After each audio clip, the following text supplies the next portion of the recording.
Irmãos, senhores, senhoras,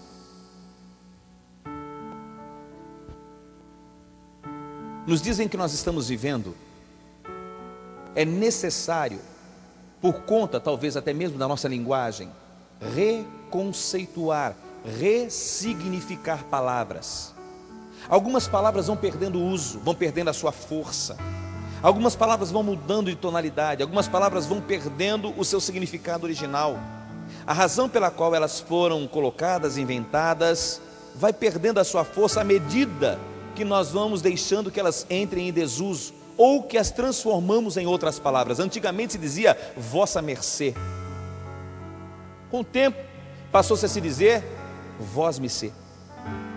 O tempo foi desgastando e passou-se a se chamar de você. E hoje, se. Você foi lá, você pegou aquilo outro, não é assim? E esse se não demonstra o mesmo respeito que demonstrava quando se dizia vossa mercê. Assim também a palavra fé. A palavra fé foi perdendo no decorrer dos anos a sua força, o seu significado.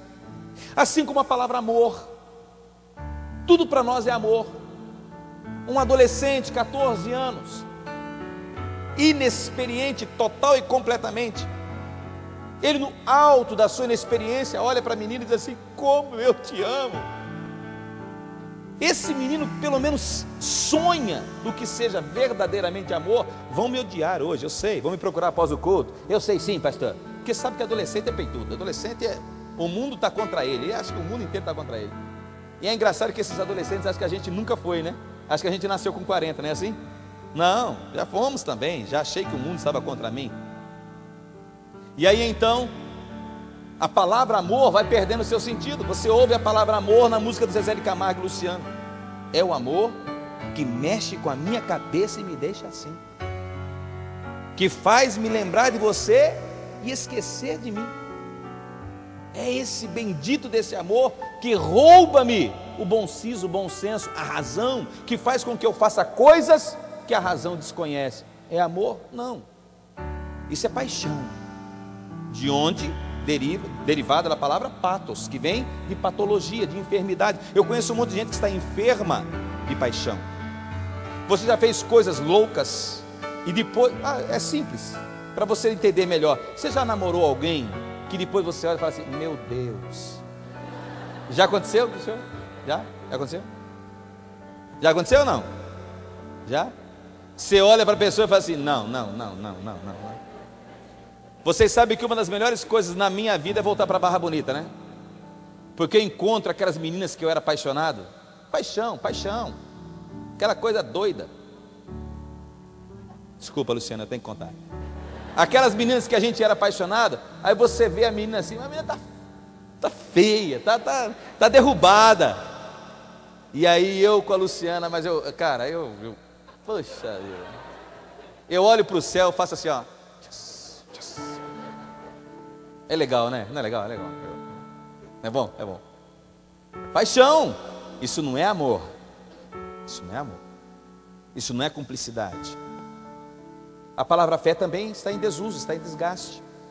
Como é que as pessoas pensam em fé hoje? Usa a sua fé, não é assim? Nós precisamos ter fé, não é isso? Vamos unir a nossa fé e em direção. E aí, se nós unirmos a nossa fé, se nós usarmos a nossa fé, Deus tem que fazer. Esse é um processo idolátrico. Esse é um processo de idolatria. Onde é que está a idolatria? Quando se inverte os papéis.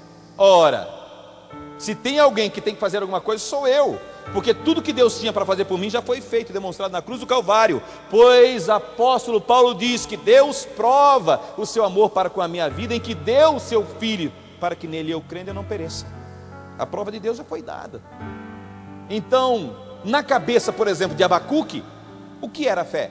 Lembra quando ele diz assim: ainda que não floresça, ainda que não haja trigo no campo, ainda que não haja vaca nos currais, eu todavia continuarei crendo no Senhor. Ou seja, o que era, como é que Abacuque pensava o termo fé? era um processo relacional entre ele e Deus, em que havia uma certeza no seu coração, segundo o caráter de Deus tão profunda, que independente da circunstância que estava ao seu redor, ele continuava crendo. Isso era fé para Abacuque. O que era fé para Paulo?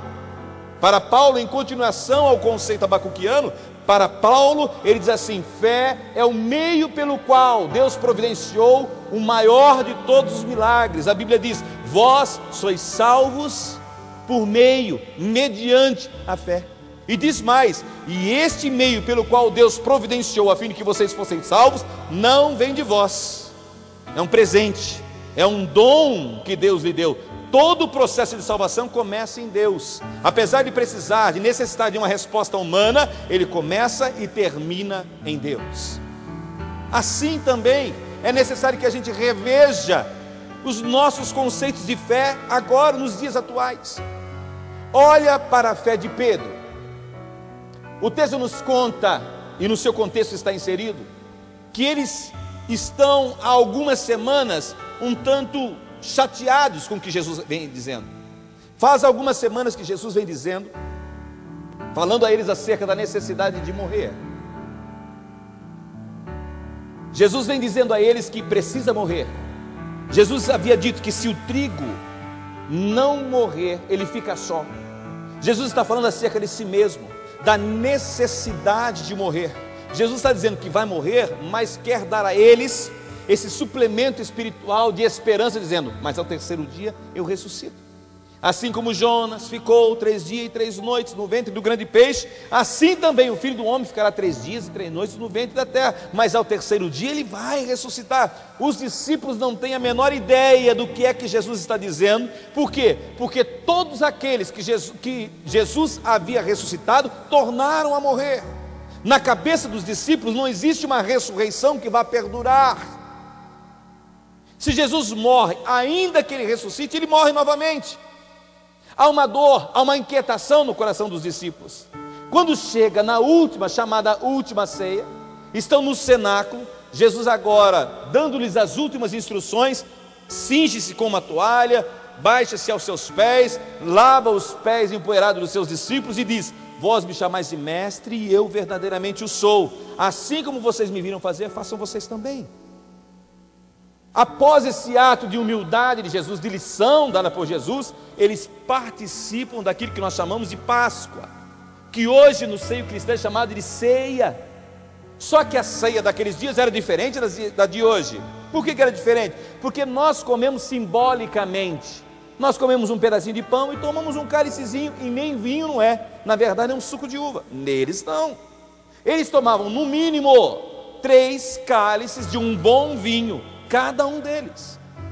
Quando Jesus começa a dizer, quando Jesus começa a falar, a Bíblia nos diz que Jesus cantou um hino, e após ter cantado um hino, convidou-os, e eles desceram, saíram daquele cômodo onde eles estavam, e começaram a descer em direção ao Jardim das Oliveiras, em direção ao